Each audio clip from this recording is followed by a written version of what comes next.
ಚಿಕ್ಕ ಮಗು ಕುತೂಹಲದಿಂದ ಏನಪ್ಪ ಡಮ್ ಡಮ್ ಟಪ್ ಟಪ್ ಅಂತ ಇದೆ ಅಂತ ಕಣ್ಣು ಬಿಟ್ಕೊಂಡು ನೋಡ್ತಾ ಇತ್ತು.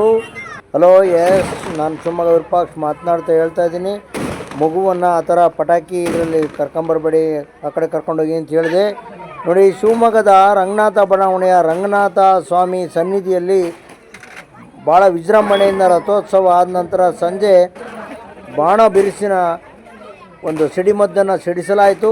ಭಾಳ ಅದ್ಭುತವಾಗಿ ರಂಗಿನ ಬಾಣ ಬಿರುಸು ಇತ್ತು, ಪಟಾಕಿಯನ್ನು ಸಿಡಿಸಲಾಯಿತು. ಭಾಳ ಅದ್ಭುತವಾದ ಸಂಗೀತವೂ ಇತ್ತು.